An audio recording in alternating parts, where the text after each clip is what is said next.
आप सभी का मुंडा मैथ्स पर स्वागत करता हूं। जितने भी मेरे दोस्त यह सीरीज देखते हैं कृपया करके उस सब आदमी सब वीडियो का शेयर जरूर करें। जितने भी आप सभी आदमी के दोस्त प्रिपरेशन में लगे हैं, चाहे वह CHSL हो, चाहे वह CGL हो, या NTPC का मेन हो, या PT हो, ग्रुप D हो, सभी एग्जाम के लिए यह सीरीज काफ़ी फायदेमंद है। प्लीज़ सबको शेयर करें और बताएं कि आप अगर इधर यह सब हार्ड हार्ड क्वेश्चन का कलेक्शन कर लेते हैं, आपको यह सब क्वेश्चन बनाने आता है, तो आप सब आदमी इस तरह क्वेश्चन हमेशा बना के आएंगे। चलिए तो दोस्त, कृपया करके वीडियो को शेयर कर दें। आपको हम सबसे पहला क्वेश्चन आपका स्क्रीन पे दिखाई दे रहा है। कह रहा है कि 3 साल पहले 8 सदस्यों वाले एक परिवार की औसत आयु 30 थी। 3 साल पहले 8 सदस्य के परिवार की औसत आयु 30 थी, तो प्रजेंट में उसका हो जाएगा 33। समझिएगा, चलो 3 साल पहले 30 है तो अभी हो जाएगा 33। दरअसल जितना टाइम बढ़ता है उतना औसत भी बढ़ता है। कहता है कि यदि परिवार में एक बच्चे को भी शामिल कर लिया जाए, तो परिवार की वर्तमान औसत आयु उतनी ही रहती है। समझिएगा, जितना 3 साल पहले था उतना ही औसत आयु वर्तमान में रहे या कब, जब एक बच्चा शामिल कर लिया जाएगा तब। तो उस समय 8 गो था, तभी हो जाएगा 9 गो। तो कहता है कि उस बच्चे की वर्तमान आयु क्या होगा। तो आप ही लोग बताइए, अगर 9 बच्चे के आयु के जोग में से 8 गो का आयु का जोग घटा देंगे तो 9 का अपने मन से आ जाएगा। तो 9 तिया 270, 8 तिया हो जाएगा 24 का 4, 8 तिया 24, दो पार्टनर साहब 26, यानी 6 साल का वह बच्चा है आपका करेक्ट आंसर। सिंपल सी बात, 8 गो का 3 साल पहले 30 था, तो अभी 33 हो जाएगा। अभी 9 गो का उतना ही है जितना पहले था, तभी 30 से हो जाएगा। तो 9 के जोग में से 8 का जोग घटाएंगे तो अपने मन से 9 का मान आ जाएगा। सब लोग यहाँ देखे तो एक कर्मचारी के वेतन में हर साल जुलाई के महीना में 10% की वृद्धि होती है।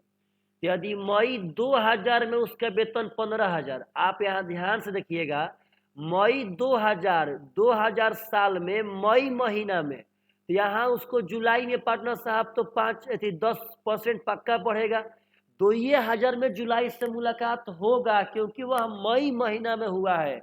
मई महीना के यहाँ डाटा दिया है। अब 2001 में जाएंगे मेरे भाई, तो देखिए यहाँ पे 2001 के अक्टूबर में पूछा है। तो आप बताइए कि 2001 के अक्टूबर से पहले जुलाई आता है कि ना आता है। तो पुनः यहाँ 10% और बढ़ेगा, यानी कि उसको बताना है 2 बार 10% बढ़ाकर। मई 2000 का मतलब है कि 2000 में जुलाई में पक्का वेतन बढ़ेगा। अक्टूबर 2001 का मतलब है कि अक्टूबर से पहले जुलाई में भी उसका वेतन बढ़ेगा। तो 2 बार बढ़ जाएगा तो 10%, 11/10 होता है बढ़ के। अगर यहाँ पर हम लोग बनाते हैं तो यह 121 हो जाएगा, यानी 15 एकम 15, 5 दूनी का 30 से 31। अब 15 एकम 15, 3 18, 18,150 रुपया आपका करेक्ट आंसर है। तो आशा करते हैं कि आप सब भाई ऐसे ऐसे क्वेश्चन एग्जाम में पूछेगा तो बना देंगे। सबसे पहले ABCDEF 2 फीट वाला समषष्ठभुज है। आप सभी आदमी को समषष्ठभुज का गुण मालूम रहना चाहिए। जब ही हम समषष्ठभुज खींचते हैं और इसका यह तीनों विकर्ण मिलाते हैं मेरे भाई, तो यह 6 गो समबाहु में बंट जाएगा। यह आपका 6 समबाहु त्रिभुज में बंट जाएगा। तो बस डरना नहीं है, आप हमेशा इसका क्वेश्चन बनाएंगे। कहता है BCEF, देखिए तो कहाँ पे है BCEF। BCEF देखिए मिलाना पड़ेगा। सी से यहाँ पे हम ई मिला दिए और तब यहाँ से एफ भी मिलाना पड़ा। तो चलिएगा, देखिए ध्यान से, एकदम आराम से समझिएगा सब लोग। दरअसल जो यह है वो आपका एगो समबाहु हो गया, यह आपका एगो समबाहु हो गया। यह जब ही मिलाएंगे तो यह आधा समबाहु हो गया, यह आधा है आपका, यह भी आधा है, तो यह आधा आधा मिलके पूरा हो जाएगा। यह अभी आधा आधा मिलके पूरा हो जाएगा। तो हमको 4 समबाहु का एरिया बताना है। एक बार थोड़ा सा फिगर बड़ा बनाते हैं, थोड़ा समझिएगा सब लोग ध्यान से। दरअसल जो समषष्ठभुज होता है, उस समषष्ठभुज हमेशा हमेशा 6 गो समबाहु से मिलके बना होता है। आप अगर ध्यान से देखिए, यह सब आपका समबाहु है, सब समबाहु यह सब समबाहु है। तो हमसे पूछा है, देखिएगा ध्यान से, पूछा है बी सी ई एफ, तो बी सी है, लेकिन यहाँ सब जब ही ई मिलाएंगे यह समबाहु का आधा हो जाएगा, यह भी आपका आधा हो जाएगा। और जब यह मिलाएंगे मेरे भाई तो यह भी आपका आधा हो जाएगा, यह भी आपका आधा हो जाएगा। तो आधा आधा एगो, आधा आधा एगो, यह एगो पहले से एगो पहले से, 4 समबाहु का एरिया बताना है। तो एक समबाहु होता है √3/4 इंटू भुजा स्क्वायर, भुजा है उसका 2, तो 2 का स्क्वायर 4 हो जाएगा। तो एक समबाहु का एरिया हो गया। तो हमको 4 चाहिए तो 4 से गुणा कर देंगे, 4√3 आपका करेक्ट आंसर हो जाएगा। तो देखिए मेरे भाई, एग्जाम में क्वेश्चन हार्ड नहीं होते हैं, आप लोग पढ़ते नहीं इसलिए क्वेश्चन हार्ड लगते हैं। देखिए तो अगला क्वेश्चन कहता है कि ए का मान 90, तो यहाँ ए बोल देंगे, और बाकी बी और सी बिना डरे कहीं भी देंगे। अब कहता है कि बी सी का मान ए, तो यह ए है, ए सी का मान बी, तो यह बी है, ए बी का मान सी, तो यह सी है। कहता है tan बी का मतलब इस कोण के बारे में सोचिए।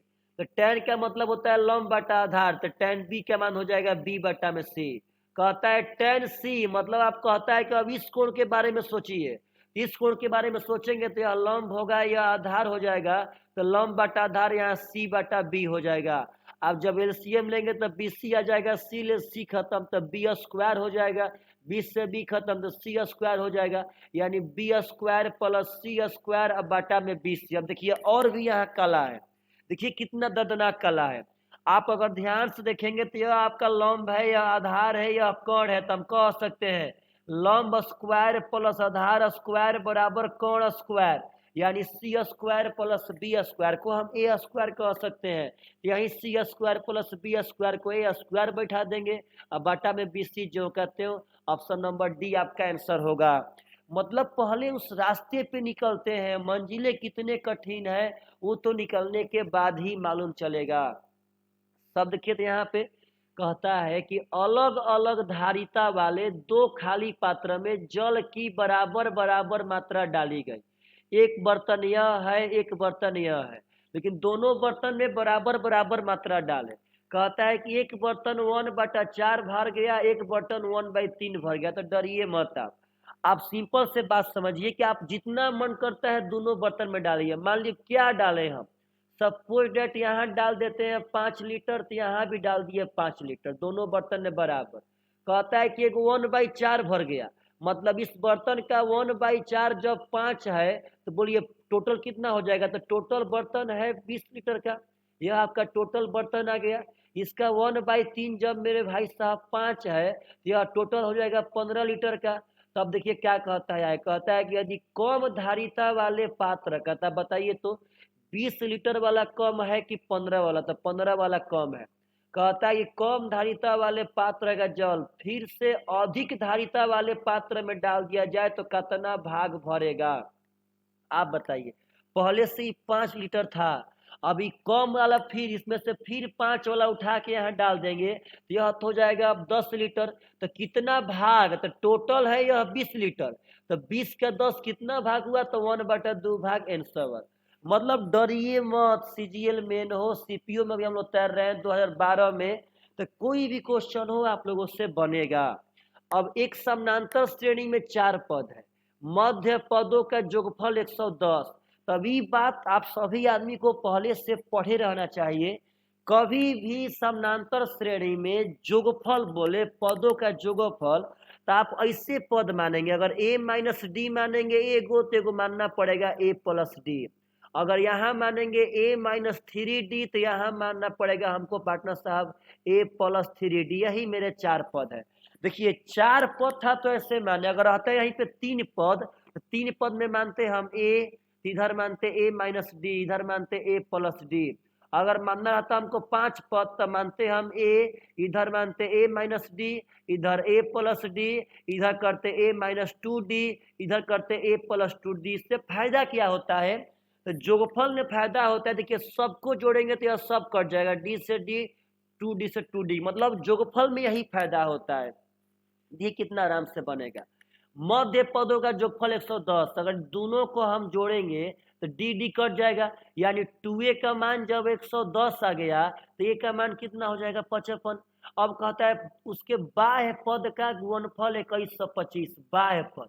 अब इसका जब गुणा करेंगे देखिए कितना आसान है, दरअसल यह a प्लस बी और a माइनस बी पे सेट है, तो हो जाएगा a square minus 9d square, गुणा करने पे आ जाएगा, एक दिया है 2125। अब a स्क्वायर होगा 55 का स्क्वायर, इसका स्क्वायर करना सीखिए, सबसे पहले 5 का स्क्वायर 25, अब तब एगो बचा 5, इसमें एगो बढ़ा लेंगे हो जाएगा 6, तो 6 5 हो जाएगा यहाँ पे 30। कोई पूछे 75 का स्क्वायर क्या होगा, तो 5 का स्क्वायर 25, अब 7 में 1 बढ़ा के 8 से गुणा करेंगे तो 56 25, तब बोलिए 30 25 हो गया। तब देखिए 9d को भेज देते हैं इस पर, और 30 25 में से 2125 घटाते हैं, तो 25 में से देखिए अब इसको भेजेंगे उस पार, 9d को उस पार, तो ए स्क्वायर का मान इतना आ गया, तो 2125 घटावेंगे तो यह आ जाएगा 900। 9 से 9 खत्म, तो डी स्क्वायर का मान हो जाएगा 100, तो डी का मान हो जाएगा 10। हमसे पूछा है तीसरा पद, मतलब हमको यह वाला पद बताना है, तो ए का मान मेरे भाई साहब 55 है, डी का मान यहाँ 10 आ गया, तो 55 10 65 आपका करेक्ट आंसर। तो आशा करते हैं आप सभी आदमी से ऐसा ऐसा क्वेश्चन पूछेगा तो बनेगा। कहता है कि एक गोला का आयतन उसके पृष्ठीय क्षेत्रफल के संख्यात्मक रूप से बराबर है। ऐसा क्वेश्चन मेंसुरेशन में हमेशा आता है। कहता है कि गोला का जो आयतन है वह उसके संख्यात्मक मान के पृष्ठीय क्षेत्रफल के बराबर, तो कुछ ना, बस खाली फार्मूला से बना दीजिए। दरअसल गोला का आयतन 4/3 पाई आर क्यूब है, और उसका पृष्ठीय क्षेत्रफल हो जाएगा, देखिएगा ध्यान से, गोला का पृष्ठीय क्षेत्रफल होता है 4 पाई आर स्क्वायर। गोला का पृष्ठीय बोले चाहे संपूर्ण पृष्ठ बोले, वह 4 पाई आर स्क्वायर ही होता है। 4 पाई से 4 पाई खत्म, एक ठो आर, दो ठो आर से दो ठो आर खत्म, यानी आर बराबर 3 एकक हो जाएगा आपका करेक्ट आंसर। मतलब जब संख्यात्मक रूप से बराबर तो फार्मूला बैठाएंगे और आंसर लाएंगे। सब यहाँ देखिए, तो यह अलजेब्रा के माने जाने क्वेश्चन में से एगो है। सुनिएगा मेरे सभी दोस्त, मेरे भाई और बहन, इसका लॉजिक कैसे बनाते हैं। अगर अलजेब्रा में 3-4 गो जोड़ जोड़ के रूप में रहे तो सबको बराबर बराबर मान लेंगे। अब आप ही बताइए, तो अगर 0 यहाँ पे है और 0 में सबको बराबर बराबर देना है तो 0 0 0 देना पड़ेगा। जब देखिए अलजेब्रा में 3-4 को जोड़ जोड़ के रूप में रहे तो सबको बराबर बराबर बराबर बराबर मान लेंगे। तो यहाँ 3 गो का जोड़ है 0, और 0 में बराबर बराबर देना है तो 0 0 दे देंगे। अब आप यहाँ देखेंगे तो 5x माइनस 3 बाटा में x बराबर 0, यहाँ से 5x माइनस 3 बराबर 0, तो x बराबर हो जाएगा 3/5। अगर यहाँ से हम देखिए सेम टू सेम वही बात, 5x माइनस 3 बटा में x, तो 5y माइनस 3 बटा वाई, मतलब बस x के जगह पे y है। यहाँ भी y का मान 3/5 हो जाएगा, और यहाँ भी z का मान 3/5 हो जाएगा। आपसे पूछता है इसका मान, बोलिए तो 1/x मतलब x का उल्टा, तो x का मान है 3/5, तो इसका उल्टा मान हो जाएगा 5/3। y का मान है 3/5, तो उल्टा हो जाएगा 5/3। जेड का उल्टा 5/3, तो 5 5 10 5 15/3 का मतलब है आपका 5 आंसर। मतलब मेरे दोस्त एग्जाम कभी भी हार्ड क्वेश्चन नहीं पूछता है, बशर्ते आपको क्वेश्चन वह बनाने आना चाहिए। देखिए तो कहता है कि इसका न्यूनतम मान क्या होगा। दोस्त आप बताइए कि इसका न्यूनतम मान तो तभी आ पाएगा जब एक्स स्क्वायर का सबसे न्यूनतम मान बैठाएंगे तब, क्योंकि 3 तो मेरे हाथ में है ना, 3 तो अचर पद है, वो तो चेंज होगा नहीं। अब एक्स स्क्वायर को हम जो मन करता है सो बैठा सकते हैं, तो एक्स स्क्वायर का सबसे छोट मान बैठाएंगे तभी उसका सबसे छोट मान आएगा। अब एक बात समझिए, दुनिया में किसी भी संख्या के स्क्वायर का सबसे छोट मान 0 होता है। रीजन, अगर हम माइनसों में इसका स्क्वायर करेंगे तो वह प्लस में आएगा, और जब प्लस में करेंगे तो वह प्लस में आएगा ही। अब कुछ भी मानेंगे वह 0 से बढ़ ही आएगा मेरे भाई साहब। -10 मानते हैं यहाँ पे, अगर हम यहाँ -10 मानेंगे तो इसका स्क्वायर में +100 आएगा। यही बात इम्पोर्टेंट है आप सब आदमी का कि कोई भी संख्या का वर्ग का सबसे छोटा मान 0 होता है, यहाँ भी 0, यहाँ भी 0, तो बोलिए 1/1 हो जाएगा 1 और -3 यानी -2 आपका करेक्ट आंसर है। मतलब डरिए मत मेरे भाई मेरे बहन, डरिए मत सब आदमी। चलिए तो कोई भी आपको तब हम रूबरू करा रहे हैं ना कि क्या होता है सीजीएल पीटी, क्या होता है सीपीओ, सब कुछ सब आपको हम सब पढ़ा रहे हैं। कहता है कि एक अर्धवृत्तीय क्षेत्र का क्षेत्रफल 308 है। अब आप सब आदमी को अर्धवृत्त का क्षेत्रफल मालूम रहना चाहिए। 1/2 पाई का मान पहले ही से बैठा लेंगे, यह हो जाएगा r², यह दिया गया है 308। 22 से कटाएंगे, 22 से कम 22, 22 चौके 28। अब आप यहाँ ध्यान से देखिए तो यहाँ पे 14 है। अब यह 14 भी जाएगा इधर से, एगो और 14 बना देगा। तो जब r² बराबर 14 गुणे 14, तो r का मान कितना हो जाएगा, तो 14। r का मान कितना हो जाएगा, तो 14, r का मान हो जाएगा 14। तो हमें कहता है कि उसको रेलिंग का लंबाई क्या होगा, रेलिंग का लंबाई क्या होगा, रेलिंग का लंबाई। तो रेलिंग के लंबाई का मतलब होता है कि पहले हमको इसका अर्ध परिमाप निकालना पड़ेगा और तब हई हो लंबाइया जोड़ना पड़ेगा। तो टोटल परिमाप होता है 2πr। टोटल देखिए बाहरे बार होता है 2πr, तो 2 से भागा देंगे तो आ जाएगा πr। तो πr का मतलब बस इतना ही आएगा, ये बात ध्यान दीजिएगा। यानी 22/7 गुणे 14, 7 दूनी का 14 यानी मेरे भाई साहब 44। तो यह 44 बस इतना ही डिस्टेंस हवा है। अभी हमको यह व्यासवा जोड़ना पड़ेगा। तो रेडियस आया है 14, तो व्यास हो जाएगा 28। अब जोड़ेंगे तो 8 4 12 का 2, 4 2 6 1 7, यानी 72 मीटर उसका परिमाप होगा आंसर। तो किसी भी वृत्त का अगर अर्धवृत्त का परिमाप पूछे, अर्धवृत्त का परिमाप देखिए ध्यान से, यहाँ पे आपको हम क्लियर कर देते हैं। अगर अर्धवृत्त का परिमाप पूछे, अर्धवृत्त का परिमाप पूछे, अर्धवृत्त का परिमाप, इसमें आ जाता है πr + 2r, क्योंकि हमें अर्धवृत्त ऑलरेडी पहले बोल चुका है। यदि बोलेगा वृत्त का अर्ध परिधि, अगर बोले कि वृत्त का अर्ध परिधि, तो वृत्त का परिधि होता है 2πr, इसका अर्ध परिधि हो जाएगा πr। तो वृत्त का अर्ध परिधि बोलेगा तो πr, लेकिन अर्धवृत्त का परिमाप बोलेगा तो πr + 2r। तो आशा करते हैं आप सभी आदमी से ऐसा क्वेश्चन एग्जाम में आएगा तो आप लोग पक्का बना सकते हैं। आगे देखिए तो कहता है कि एक लंबवृत्तीय शंकु है, लंबवृत्तीय से मत डरिए, बस शंकु समझिए, का आयतन संख्यात्मक रूप से उसके तिर्यक पृष्ठीय क्षेत्रफल के बराबर है। तो 1/h² + 1/r² का मान क्या होगा, वही क्वेश्चन जो ऊपर में गोला से आया था।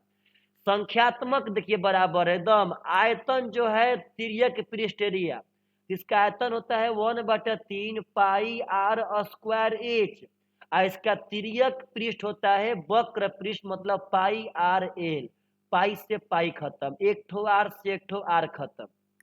आप बताइए तो यहाँ आया है RH/3। अब देखिए एल का मतलब, तो एल का मतलब हम रोज आपको एक सेट में बता रहे हैं, इसका मतलब होता है r² + h²। शंकु का एल बराबर होता है √r² + h²। दरअसल मेरे भाई जो शंकु है, शंकु का जो एल है यही होता है, यही इसका 90 पे हाइट होता है, यह आपका त्रिज्या होता है। तो समकोण त्रिभुज के चलते होता है √h² + r² का मान। अब दोनों स्क्वायर कर लेते हैं, तो स्क्वायर करेंगे तो हो जाएगा r²h²/9, इसका स्क्वायर करेंगे तो हो जाएगा r² + h²। मत डरिएगा, देखिए हमें निकालना है 1/h² + 1/r²। तो डरिए मत, तो देखिएगा r²h² इधर गुणा में है तो इधर दे देते हैं भागा में आ जाएगा, यहाँ बचेगा 1/9 बराबर। अब देखिए इसके भागा में भी आ जाएगा r²h², और इसके भागा में भी आ जाएगा r²h²। दरअसल आएगा r² + h² बाटा में r²h², तो इस पे दोनों का हक होगा, तो हम दोनों को यहाँ दे दिए हैं, डायरेक्ट आप लोग समझ पा रहे होंगे। यह कट जाएगा तो बचेगा 1/h², और यह कट जाएगा तो बचेगा 1/r²। तो हमें इसी का मान निकालना था कि 1/r² + 1/h² का मान कितना होगा, तो 9 आंसर। अब यह देखिए, किसी भी समबाहु त्रिभुज के भीतर किसी बिंदु से एक समबाहु त्रिभुज है, उसके भीतर कौनो एगो बिंदु से त्रिभुज के भुजाओं पर लंब की लंबाई 5, 10, 15 है। इस बिंदु से त्रिभुज के भुजा पे जो लंब डाल रहे हैं, दरअसल वह 5 है, 10 है, 15 है। यह लंब का लंबाई 5, 10, 15 है। तो कहता है त्रिभुज का ऊंचाई क्या होगा। तो मेरे दोस्त सब आदमी याद रखिएगा, सब आदमी, समबाहु त्रिभुज के अंदर किसी भी बिंदु से तीनों भुजा पे डाले गए लंब का लंबाई मालूम रहे तो उसके ओरिजिनल ऊंचाई का मान उस तीनों लंब के लंबाई के जोग के बराबर होता है। उसके ओरिजिनल ऊंचाई का मान तीनों लंब के लंबाई के जोग के बराबर होता है। तो 15, 10, 25, 5, 30 सेंटीमीटर एंसवर।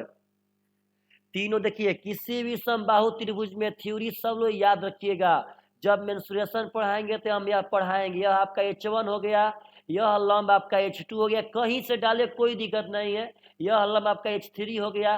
तो जिसका ऊंचाई होगा, उसका जो रियल ऊंचाई होगा, यह तीनों ऊंचाई के बराबर होगा।